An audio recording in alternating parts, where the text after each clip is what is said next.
یہ عربوں کی تہذیب تھی، عرب کا کلچر تھا۔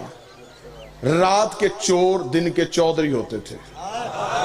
رات کو چوریاں کرنا، دن کو مطمئن ہو کے ڈیرے پہ بیٹھ کے فیصلے کرنا۔ بی بی کا تجارت کا قافلہ آتا، یہ سامان چوری کر لیتے، ایک قافلہ لٹا، دوسرا قافلہ لٹا، تیسرا قافلہ لٹا۔ بار بار نوکر آ کے کہتے رہے کہ بی بی مکے کی گلیوں سے سامان چوری ہوتا ہے۔ چوتھے دن شریعت کی ملکہ نے حیا کا برقع سر پہ لیا، گھر سے نکلی، خرامہ خرامہ چلتی رک گئی آ کے ابو طالب کے ڈیرے کے دروازے پہ۔ عرب میں جب کسی کا چولہا بھی نہیں جلتا تھا، علی کے باپ کا ڈیرہ اس وقت بھی چلتا تھا۔ عرب کے فیصلے سیدوں کے ڈیرے پہ ہوتے تھے۔ ڈیرے دار یہ خاندان تھا، مہمان ان کے دروازے سے بھوکا نہیں جاتا تھا۔ حاجیوں کو یہ کھانا کھلاتے تھے۔ حج کے دنوں میں سب سے بڑی سبیل انہی کے گھر میں لگتی تھی۔ سارا عرب جانتا تھا کہ آدھی رات کو بھی ان کے دروازے پہ دستک دو، کھانا بھی مل سکتا ہے، بستر بھی مل سکتا ہے۔ یہ میرے نبی کے خاندان کی تہذیب تھی۔ بی بی آ گئی حضرت ابو طالب کے ڈیرے کے دروازے پہ، سامنے مسند پہ بیٹھا تھا علی کا شریف ترین باپ۔ بی بی نے آ کے دونوں ہاتھ ماتھے پہ رکھے، رکھ کے کہا ابو طالب میں ہوں خویلد کی بیٹی، باپ بھی میرا رئیس تھا، میں بھی رئیس ہوں، باپ بھی تاجر تھا، میں بھی تاجر ہوں، باپ بھی تجارت کرتا تھا، میں بھی تجارت کرتی ہوں۔ مکے کی گلیوں سے تجارت کے قافلے یمن شام مصر کے لیے جاتے ہیں، مکے کی گلیوں سے میرا سامان چوری ہوتا ہے، میں آپ سے پناہ لینے کے لیے آئی ہوں۔ اتنا جملہ کہنا تھا، یہ حضرت ابو طالب نے ایک لمحہ سوچے بغیر کہا، خدیجہ مطمئن ہو کے گھر چلی جا، آج کے بعد تیرا سامان کوئی نہیں لوٹے گا، آج کے بعد تیرے قافلے کو کوئی نہیں دیکھے گا۔ مطمئن ہو کے پیچھے ہٹنے لگی۔ بی بی خدیجہ کا نوکر آگے بڑھا، اس کا بی بی اس نے کہہ دیا ہے جا تو بھی رہی ہے، اس سے پوچھ تو صحیح، طریقہ تو پوچھ، یہ کرے گا کیا؟ محافظ بھیجے گا، رستہ تبدیل کروائے گا، رستے میں بندے کھڑے کرے گا، یہ کرے گا کیا؟ بی بی خدیجہ نے نوکر کے منہ پہ ہاتھ رکھا، شرم کر، بڑے بڑے گھروں میں چھوٹی چھوٹی باتیں نہیں کیا کرتے، بڑے بڑے گھروں میں چھوٹے چھوٹے سوال نہیں کیا کرتے۔ اس نے کہا بی بی تو اتنی مطمئن ہو کے کیوں جا رہی ہے؟ بی بی نے کہا تجھے نہیں پتا یہ جو کہہ دیتے ہیں وہ ہو جاتا۔ بی بی خدیجہ مطمئن ہو کے گھر چلی گئی۔ حضرت ابو طالب نے اپنے نوکروں کو کہا ان سارے چودھریوں کو آج شام میرے ڈیرے پہ بلا۔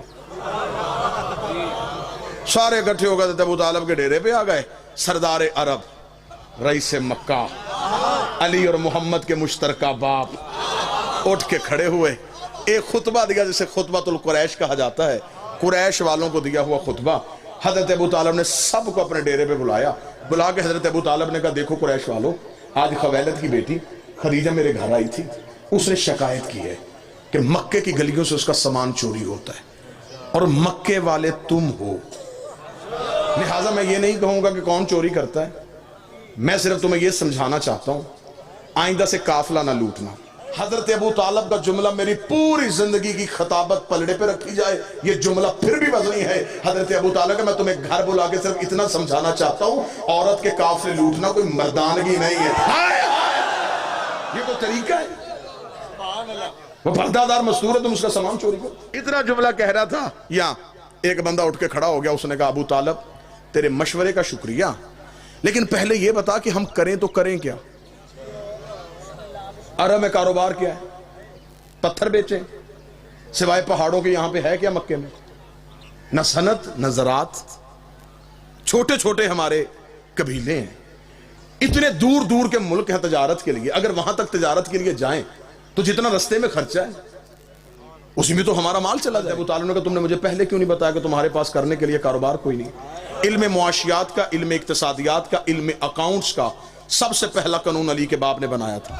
آج تک دنیا کا اسلامک بینکنگ نظام ابو طالب کے بنائے قانون پہ چل رہا ہے۔ حضرت ابو طالب نے کہا تم نے مجھے پہلے کیوں نہیں کیا؟ تمہارے پاس کرنے کے لیے کچھ نہیں، جاؤ میں تمہیں مشورہ دیتا ہوں، جس کے گھر ایک اونٹ ہے ایک اونٹ لے آئے، جس کے گھر ایک گھوڑا ہے گھوڑا لے آئے، جس کے گھر ایک بکری ہے ایک بکری لے آئے، جس کے گھر کچھ بھی نہیں ایک مٹھ جو ہی لا کے خدیجہ کے تجارت کے ایک سامان میں رکھ دو، جب تجارت کا قافلہ واپس آئے جس کا ایک اونٹ ہے 2 لے لینا، جس کے 2 اونٹ ہے 4 لے لینا، جتنا دو گے گھر بیٹھے اتنا منافع ملے گا۔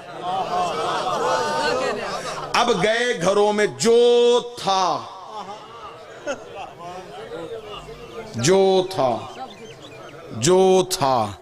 بابا جی اب مجھے معاف کر دیجئے گا، اب میں یہاں پہ جملہ چھپا نہیں سکتا. اب طریق نے یہاں پہ ڈنڈی ماری ہے, مورخ نے اسلامیات اور دینیات میں لکھا ہے فلاں بندہ اپنے گھر میں گیا, اس نے دیواروں پہ ہاتھ مارے, سوئی بھی نہ چھوڑی, سب کچھ اللہ کی راہ میں دے دیا, اس نے اتنے اونٹ اللہ کی راہ میں دے دیے, اس نے اتنے کنویں اللہ کی راہ میں دے دیے. قرآن منبر پہ لے کے آؤ, میں قرآن سر پہ رکھ کے طریق کا ضامن ہو کے اعلان کرنے کے لیے تیار ہوں. کسی نے بھی اللہ کی راہ میں نہیں دیا تھا, جس نے بھی دیا ڈبل کروانے کے چکر میں دیا.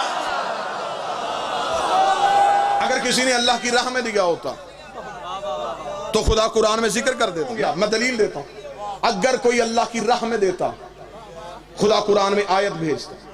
جنہوں نے دیا ان کی روٹیوں کا بھی ہے, جنہوں نے نہیں دیا ان کے اونٹا بھی کوئی نہیں. اب گئے جو تھا لا کے حضرت ابو طالب کے ڈیرے. کہنے کہ ابو طالب ہم نہیں جانتے وہ کون ہے, سامان دیا تجھے, دگنا لینا ہے تیرے گھر سے آگے. حضرت ابو طالب کا سامان یہاں رکھو, چلے جاؤ. جب تجارت کا قافلہ واپس آئے, ادھر نہیں جانا, ادھر آنا, میں تمہیں یہ مال دگنا کر دوں گا. اب سامان رکھ کے چلے گئے. ابو طالب نے مسکراتے ہوئے اپنے نوکر کو کہا, خدیجہ کے نوکروں کو بلا. بیوی خدیجہ کے نوکر آئے, حضرت ابو طالب کا سامان پورا کرو, یہی چوری ہوا تھا. جی تاریخ اسلام کی یہ پہلی ریکوری ہے جو پوری ہوئی ہے. چور اپنے ہاتھوں سے سامان مالک کے گھر چھوڑ کے چلے گئے.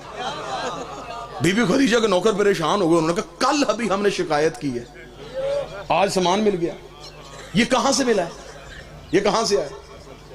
ابو طالب نے یہ کہاں چھوڑو, کہاں سے ملا, مال اٹھاؤ خدیجہ کو جا کے دو, اور اس سے کہنا کہ ابو طالب کہتا ہے جب تجارت کا قافلہ واپس آئے نا, اس مال کا کوئی صدقہ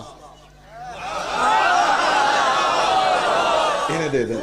ابھی اسلام نہیں آیا. چلے گئے. بی بی خدیجہ کے نوکر جا کے بی بی کو خبر دی کہ بی بی سامان تو سارا مل گیا. بی بی نے کہا سامان سارا مل گیا, پھر کہنے کہ وہ ابو طالب نے کہا ہے کہ اس مال کا کچھ صدقہ. طریق کہتی ہے کہ جب تجارت کا قافلہ واپس آئے 80,000 طلائی سونے کے دینار, بی بی خدیجہ کو پہلے سے زیادہ منافع ہوا, کیونکہ اگلی رات جب تجارت کا قافلہ گھر سے نکلا چور محافظ بن گئے تھے. 80,000 طلائی دینار کو یوں اپنی چادر میں لے کے, کائنات کی پہلی خمس دینے والی عورت سیدوں کے گھر حق دے کے گئی, یوں آ کے مار رکھا. حضرت ابو طالب نے 80,000 طلائی دینار دیکھے. دور کون تھا جب لوگ ایک وقت کی روٹی کو ترستے تھے. حضرت ابو طالب نے کہا خدیجہ یہ کیا؟ فرمایا یہ سب کچھ آپ کی ذہانت کی وجہ سے ہوا ہے, یہ آپ کا حصہ ہے, میں آپ کو دینے آئی. حضرت ابو طالب مسکرا کے کہا خدیجہ تجھے نہیں کسی نے بتایا کہ ہم اجرت لے کے احسان نہیں کرتے؟ اسے کہا اگر آپ اجرت لے کے احسان نہیں کرتے پھر ہم بھی شرمندگی کی زندگی نہیں جیتے. احسان کیا ہے کچھ رکھیں. ابو طالب رکھتے نہیں تھے, خدیجہ اٹھاتی نہیں تھی, درمیان میں توحید اتر آئی. حضرت ابو طالب نے کہا احسان کرنا چاہتی ہے پر ایک احسان کر, بھتیجا میرا جوان ہے, میرے بڑے بھائی عبداللہ کا بیٹا ہے, نام اس کا محمد ہے, اگلا جو تیرا تجارت کا قافلہ جائے اس میں میرا محمد ساتھ لے کے جانا, ہم تمہیں بتائیں کہ ہم کون ہوتے.